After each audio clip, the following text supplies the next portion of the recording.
ನಮ್ಮ ಜೊತೆ ಇದೀಗ ಶಾಸಕರಾದಂತಹ ಯತ್ನಾಳಿದ್ದಾರೆ, ಬನ್ನಿ ಮಾತಾಡ್ಸೋಣ. ಸರ್, ದೇವೇಗೌಡರು ಮನೆಗೆ ಭೇಟಿ ಕೊಟ್ಟಿದ್ರಿ, ಆರೋಗ್ಯ ಕೂಡ ವಿಚಾರಿಸಿದ್ರಿ, ಏನು ಹೇಳಿದ್ರು ಸರ್? ದೇವೇಗೌಡರು ನಮ್ಮ ದೇಶದ ಒಂದು ಆಸ್ತಿ. ವಯೋವೃದ್ಧರು ಅವರು ಅನಾರೋಗ್ಯಕ್ಕೆ ಒಳಗಾಗ್ಯಾರ ಅಂತ ಹೇಳಿ ಇವತ್ತು ನಾನು ಮಣಿಪಾಲ್ ಆಸ್ಪತ್ರೆಗೆ ಹೋಗ್ಬೇಕಂತ ಮಾಡಿದ್ವಿ. ಅಷ್ಟರಲ್ಲೇ ಡಿಸ್ಚಾರ್ಜ್ ಆಗಿದ್ದಾರೆ, ಮನೆಗೆ ಬರ್ತಾಯಿದ್ದಾರೆ ಅಂದಾಗ ಭೇಟಿ ಇದ್ದೀವಿ. ಅವರ ಒಂದು ಚಟುವಟಿಕೆ, ಅವರ ಒಂದು ಸ್ಮರಣ ಶಕ್ತಿ ಏನಿದೆ ನಿಜಕ್ಕೂ ಮೆಚ್ಚುವಂಥದ್ದು. ನಾವೆಲ್ಲರೂ ದೇವೇಗೌಡರ ವಯಸ್ಸಿಗೆ, ಅವರ ರಾಜಕೀಯ ಒಂದು ಇದಕ್ಕೆ ನಾವೆಲ್ಲ ತಲೆಬಾಗಿ ಒಬ್ಬ ಹಿರಿಯರನ್ನು ಭೇಟಿ ಆಗಲಿಕ್ಕೆ ನಾವು ಬಂದಿದ್ದೀವಿ. ಸರ್, ಏನು ಕಾಂಗ್ರೆಸ್ನಲ್ಲಿ ಆಗ್ತಾ ಇರುವಂತಹ ಬೆಳವಣಿಗೆಗಳು ನಿಮಗೆ ಗೊತ್ತೇ ಇದೆ. ಡಿನ್ನರ್ ಮೀಟಿಂಗ್ ಕರೆದಿದ್ದಾರೆ ಇವತ್ತು CM, ಏನು ಹೇಳ್ತೀರಾ ಸರ್? ನೋಡಿ, ಇವತ್ತು ಸಿದ್ದರಾಮಯ್ಯನವ್ರದ್ದು DNR ಆಗ್ತದೆ, ನಾಳೆ DK ಶಿವಕುಮಾರ್ ಡಿನ್ನರ್ ಆಗ್ತದೆ. ಅಲ್ಲಿ ಲಿಲಾವ್ ಆಗ್ತದೆ, ಆಕ್ಷನ್. ಯಾರು ಹೆಚ್ಚು ಕಾಂಗ್ರೆಸ್ ಫಂಡ್ ಕೊಡ್ತಾರೆ ಅವರು ಮುಂದಿನ ಮುಖ್ಯಮಂತ್ರಿ, ನವೆಂಬರ್ ಕ್ರಾಂತಿ ಅಂತ ಹೇಳಿ. ಅದಕ್ಕೆ ಈಗಲೇ ಹೇಳಿದಾರಲ್ಲ ನಮ್ಮ ರಾಜಣ್ಣವರು, ಮೊದಲಿನ ಸಿದ್ದರಾಮಯ್ಯನವ್ರಿಗೆ ಇಲ್ಲ ಅಂತೇಳಿ. ಇದನ್ನು 1.5 ವರ್ಷದಿಂದ ವಿಧಾನಸಭೆದಾಗೆ ನಾನು ಹೇಳಿದ್ದೆ, ನೀವು ಮೊದಲಿನ ಸಿದ್ದರಾಮಯ್ಯ ಅಲ್ಲ, ಈ ಬೇರೆ ಸಿದ್ದರಾಮಯ್ಯ. ಅವಾಗ ನಾನು ಅದೇ ಸಿದ್ದರಾಮಯ್ಯ ಅಂತ ಹೇಳಿದರು. ಪಾಪ ಅವ್ರ ಆತ್ಮೀಯರಾದಂಥ ರಾಜಣ್ಣವ್ರು ಹೇಳ್ಯಾರ, ಸಿದ್ದರಾಮಯ್ಯನವರು ಮೊದಲಿನ ಸಿದ್ದರಾಮಯ್ಯ ಇಲ್ಲ. ಈಗ ಭಾಳಷ್ಟು ಅವ್ರಿಗೆ ಯಾವುದೋ ಏನೋ ಹೇಳ್ಯಾರ. ನಿನ್ನೆ ಅವ್ರ ಶಾಸಕರು ಇಲ್ಲಿ ನಮ್ಮ ಮುನಿರತ್ನ ಅವರು ಯಾರು ಚಾಟಿ ಮಾಡ್ಯಾರೋ ಗೊತ್ತಿಲ್ಲ. ಏನು DK ಶಿವಕುಮಾರ್ ಮಾಡ್ಯಾರೋ, ಏನು ನಮ್ಮ ವಿಜಯೇಂದ್ರ ಮಾಡಿಸೋನೋ ಗೊತ್ತಿಲ್ಲ. ಅಲ್ಲ ಸರ್, ಅಂದರೆ ಈಗ ಮುನಿರತ್ನ ಅವರು ಹೇಳಿರುವಂಥದ್ದು ಅಂದರೆ ಏನೋ ಮಠ ಮಂತ್ರ ಮಾಡಿಸಿದ್ದಾರೆ, ಈ ರೀತಿಯಾಗಿ ಬ್ಲ್ಯಾಕ್ ಮ್ಯಾಜಿಕ್ ಬಗ್ಗೆ ಮಾತನಾಡಿದರು.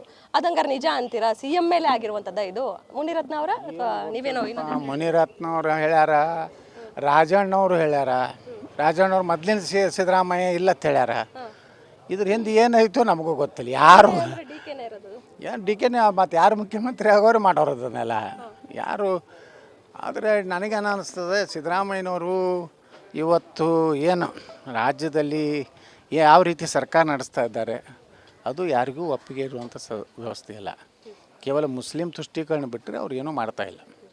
ಸರ್, ಅದೇ ರೀತಿಯಾಗಿ ಇದೀಗ RSS ಬ್ಯಾನ್ ವಿಚಾರ ನಡೀತಾ ಇರುವಂಥದ್ದು. ಪ್ರಿಯಾಂಕ್ ಖರ್ಗೆ ಅವರು, ಅದೇ ರೀತಿಯಾಗಿ BK ಹರಿಪ್ರಸಾದ್, ದಿನೇಶ್ ಗುಂಡೂರಾವ್ ಎಲ್ಲರೂ ಕೂಡ RSS ವಿರುದ್ಧ ಮಾತನಾಡ್ತಾ ಇದ್ದಾರೆ, ಅಂದರೆ ತಾಲಿಬಾನಿಗಳಂತ ಹೇಳ್ತಾ ಇದ್ದಾರೆ. ಖರ್ಗೆ ಯಾವುದರಲ್ಲಿ ಯಶಸ್ವಿ ಆಗ್ಯಾರ ಹೇಳ್ರಿ? PSI ಹಗರಣ ಏನು ಹೇಳ್ತಿದ್ರು? BJPಯವ್ರನ್ನೆಲ್ಲ ಜೈಲಿಗೆ ಹಾಕಿಬಿಡ್ತೀನಿ ಅಂತಿದ್ರು. ಯಾಕೆ ಗಪ್ಪಾಗ್ಯಾರ? ಮನೆ ವಿಧಾನಸಭಾದಾಗ ಕೇಳಿದೆ ನಾನು ಬೆಳಗಾವಿಯಲ್ಲಿ. ಪ್ರಿಯಾಂಕಾ ಖರ್ಗೆ ಭಾಳ ಹಾರಾಡ್ತಿದ್ರಿ, PSI ಹಗರಣ ಆಗಿದೆ, PSI ಹಗರಣ. ಯಾಕೆ ಅದು ಎಲ್ಲಿ ಮುಚ್ಚೋಯ್ತು? ನಿಮ್ಮ ಕ್ಯಾಂಡಿಡೇಟ್ಗಳು ಏಟಾಗ್ಯಾವ PSI ಅದನ್ನು ಹೇಳಬೇಕಾ ನಾವು ತಂದು? BJPಯವ್ರು ಅಷ್ಟೇ ಮಾಡಿಲ್ಲ, ನೀವೆಲ್ಲ ಕೂಡೇ ಮಾಡಿರ್ತಾನೆ. ಆಲ್ ಪಾರ್ಟಿಯವ್ರು ಕೂಡ ನೀವು ಹೊಡೆದಿರಿ, ಸುಮ್ಮ ಕೂತರು. ಈಗ RSS ತೆಗೆದಾರೆ, ನಾಳೆ ಯಾವುದೋ ಕೋರ್ಟ್ನಲ್ಲಿ ಚಿಮಾರಿ ಹಾಕಿದ್ರು ಅಂದ್ರೆ ಮತ್ತು ಅದರಿಂದ ಹಿಂದೆ ಸರಿತಾರೆ. ಅದು ಅದಕ್ಕೂ ಗಟ್ಟಿಯಾಗಿ ನಿಲ್ಲುವಂಥ ನಾಯಕತ್ವ ಇಲ್ಲ. ಸರ್, ನಿಮ್ಮ ಬಗ್ಗೆ ಕೆಲ ವಿಚಾರಗಳು ಚರ್ಚೆ ಆಗ್ತಾ ಇರುವಂಥದ್ದು ಅಂದರೆ, ಯತ್ನಾಳ್ ಅವರು ರಾಜ್ಯ ಪ್ರವಾಸ ಜಾಸ್ತಿ ಮಾಡ್ತಾ ಇದ್ದಾರೆ, ಹಿಂದುತ್ವ ಅನ್ನೋವಂಥದ್ದು ಹಿಡ್ಕೊಂಡು. ಇದರ ಜೊತೆಗೆ ಯತ್ನಾಳ್ ಅವರು ಸೈಲೆಂಟ್ ಆಗ್ತಾ ಇದ್ದಾರೆ, ತಮ್ಮಷ್ಟಕ್ಕೆ ತಾವು ರಾಜ್ಯ ಪ್ರವಾಸವನ್ನು ಮಾಡ್ತಾ ಇರುವಂಥದ್ದು. ವಿಜಯೇಂದ್ರ ಆಗಿರ್ಬೋದು, ಯಡಿಯೂರಪ್ಪನವರ ವಿರುದ್ಧ ಆಗಿರ್ಬೋದು, ಮಾತನಾಡೋದಿಲ್ಲ ಇನ್ಮೇಲೆ ಕೆಲ ಹಿರಿಯ ಸಚಿವರು, ಕೆಲ ಹಿರಿಯ ಶಾಸಕರು ಸೂಚನೆ ಕೊಟ್ಟಿದ್ದಾರೆ ಅಂತ. ನೋಡಿ, ಎಲ್ಲರೂ ನಮ್ಗೆ ಹಿರಿಯ ಶಾಸಕರು, ನಮ್ಮೆಲ್ಲ ಆತ್ಮೀಯರು ಎಲ್ಲ ಹೇಳ್ಯಾರ ಅಂದ್ರೆ ಅದು ಯಡಿಯೂರಪ್ಪ ಕುಟುಂಬದ ಮುಗಿದು ಹೋಗೈತಿ, ಯಾಕೆ ಮಾತಾಡ್ತಾರತ್ತೆ? Closed chapter. ಸುಮ್ಮನೆ ನೀವು ಮಾತಾಡಿ ಮತ್ತೆ ಅದನ್ನು ಹೀರೋ ಮಾಡಿಬೇಡ್ರಿ ಅಂತ ಹೇಳ್ಯಾರ ನಾನು. ನೀವು ಹಾಗೆ ಈಶ್ವರಪ್ಪನವರು ಮತ್ತೆ BJPಗೆ ವಾಪಸ್ ಆಗ್ತೀರಾ? ಕೆಲ ಚರ್ಚೆಗಳಾಗ್ತಾ ಇರುವಂಥದ್ದು. ನೋಡಿ, ಅದು ಕಾಲನೇ ಹೇಳಬೇಕು. ಈಗ ನಾನು ಏನೂ ಹೇಳೋದಿಲ್ಲ. BJP ಎಂದು ಯಡಿಯೂರಪ್ಪನ ವ್ಯಾಮೋಹದಿಂದ ಹೊರಗೆ ಬರ್ತದೆ. ಯಾವ ರೀತಿ ಯಡಿಯೂರಪ್ಪರಿಗೆ ಅವ್ರ ಮಗನ ವ್ಯಾಮೋಹ ಇದೆ, BJPಗೆ ಯಡಿಯೂರಪ್ಪನ ಕುಟುಂಬದ ವ್ಯಾಮೋಹ ಇದೆ. ಈ ಕುಟುಂಬ ವ್ಯಾಮೋಹದಿಂದ BJP ಹೊರಗೆ ಬಂದಾಗ ಮಾತ್ರ ನಾ ಸೇರ್ತೀನಿ. ಈಶ್ವರಪ್ಪನವ್ರು ಏನು ಮಾಡ್ತಾರೋ ಗೊತ್ತಿಲ್ಲ. ಆದರೆ ಈಗ ಇದು ಹೋಗ್ಬೇಕಿದು. ಈ ಒಂದು ಕುಟುಂಬಕ್ಕೆ BJPದಿಂದ ಮುಕ್ತ ಆದರೆ ಏನಾಗ್ತದೆ, BJP ಎಲ್ಲ ಜನಾಂಗದ ಒಂದು ಪಕ್ಷ ಆಗ್ತದೆ. ಇದು ಬರೀ ಲಿಂಗಾಯತರು ಯಾರೂ ಇಲ್ಲ ಅವ್ರ ಹಿಂದೆ. ಯಡಿಯೂರಪ್ಪನ ಹಿಂದೆ ಲಿಂಗಾಯತರು ಇಲ್ಲೀಗ. ಹಿಂದೂಗಳು ಇರುವಂಥ ಪ್ರಶ್ನೆ ಇಲ್ಲ. BJPಯನ್ನು ಜನ ಯಾಕೆ ಒಪ್ತಾ ಇದ್ದಾರೆ ಅಂದರೆ ಹಿಂದುತ್ವ ಒಂದು ಒಳ್ಳೆಯ ನರೇಂದ್ರ ಮೋದಿಯವರು ಮತ್ತು ಉತ್ತರ ಪ್ರದೇಶದ ಯೋಗಿಯವರ ರೀತಿಯಲ್ಲಿ ಜನ ಕರ್ನಾಟಕದಲ್ಲಿ ಬೇಕನ್ನುವಂಥ ವಾತಾವರಣ ಇದೆ. ಇಂಥ ಭ್ರಷ್ಟನ ಕುಟುಂಬವನ್ನು ಒಪ್ಪಲಿಕ್ಕೆ BJPಯ ಕಾರ್ಯಕರ್ತರು ತಯಾರಿಲ್ಲ. ಅದಕ್ಕೇ ನಾವು ಹೋಗುವಂಥ ಎಲ್ಲ ಸಭೆಯಲ್ಲಿ 15-20 ಸಾವಿರ ಜನ ಸ್ವಯಂ ಪ್ರೇರಣೆ. ನಾವು ದುಡ್ಡು ಖರ್ಚು ಮಾಡೋದಿಲ್ಲ, ಯಾರಿಗೂ ಊಟಕ್ಕೆ ಹಾಕಿಲ್ಲ, ಒಂದು ವಾಹನ ಮಾಡಿಲ್ಲ. ಇಷ್ಟೆಲ್ಲ ಸೇರ್ತಾರಂದರೆ ಜನರಲ್ಲಿ ಬದಲಾವಣೆ ಬೇಕಾಗಿತ್ತು, ಒಂದು ಶಕ್ತಿ ಬೇಕಾಗಿತ್ತು. ಅದಕ್ಕೆ ನಾವು ಇವತ್ತು ಪ್ರವಾಸ ಮಾಡ್ತಾಯಿದ್ದೀನಿ. ಸಾಕಷ್ಟು ವ್ಯಾಪಕವಾಗಿ ಜನ ಪ್ರೀತಿಯಿಂದ ಅವರೇ ಕೂಗ್ತಾ ಇದ್ದಾರೆ. 2028ಕ್ಕೆ ಯತ್ನಾಳ್ ಸಿ ಎಮ್ ಅಂತ. ಇದು ನಾನು ರೊಕ್ಕ ಕೊಟ್ಟು ಒಬ್ರಿಗೂ ಘೋಷಣೆ ಮಾಡಿಸ್ತಾರೆ.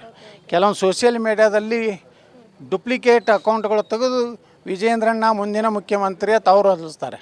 ಆ ವಿಜೇಂದ್ರಣ್ಣ ಮುಂದಿನ ಮುಖ್ಯಮಂತ್ರಿ ತಳಗ ಕಮೆಂಟ್ಸ್ ನೋಡಿದ್ರೆ ಯತ್ನಾಳ್ 28ದ ಮುಖ್ಯಮಂತ್ರಿ ಜನ ಬರೀತಾರೆ.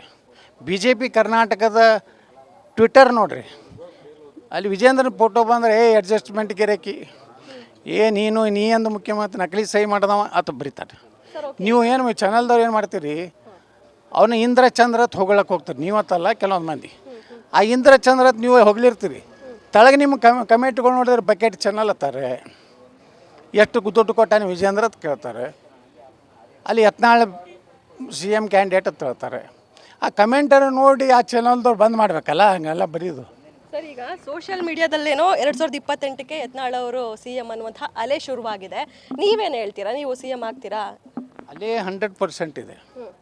ಇದು ನಾನೇ ದುರಂಕಾರದಿಂದ ಅಥವಾ ಅಹಂಕಾರದಿಂದ ಹೇಳಿದ್ರೆ ಜನರ ಮನಸ್ಸಿನಾಗ ಏನು ಬಂದದೆ, ಒಬ್ಬ ಪ್ರಾಮಾಣಿಕ ಮುಖ್ಯಮಂತ್ರಿ ಬೇಕು, ಹಿಂದೂಗಳ ರಕ್ಷಣೆ ಮಾಡೋ ಬೇಕು, ಭ್ರಷ್ಟಾಚಾರ ಮುಕ್ತವಾದಂಥ ಒಬ್ಬ ವ್ಯಕ್ತಿ ಬೇಕು. ಯಾವುದೇ ನೇಮಕಾತಿ ಇಲ್ಲರಿ. ಇಲ್ಲಿ 2 ಲಕ್ಷ ಹುದ್ದೆಗಳು ಖಾಲಿ ಅದಾವೆ ಕರ್ನಾಟಕದಲ್ಲಿ. ಹಳ್ಳಿ ಮಿಳ್ಳಿ ಅದೇ ಕಾಂಗ್ರೆಸ್ನವ್ರು ಹೇಳ್ತಾರೆ ಗ್ಯಾರಂಟಿ. ಯಾವ ಗ್ಯಾರಂಟಿ ರೀ? ಬರೀ ಅಕ್ಕಿ ತಿಂದು ಬಸ್ನ ಕೂತ್ರೆ ಮುಗಿದೋಯ್ತಾ? 1 ಲಕ್ಷ ಇವತ್ತು ಪೊಲೀಸ್ ಇಲಾಖೆಯಲ್ಲಿ 18,000 ಹುದ್ದೆಗಳು ಖಾಲಿ ಅದಾವೆ. ಅವು ನೇಮಕಾತಿ ಇಲ್ಲ.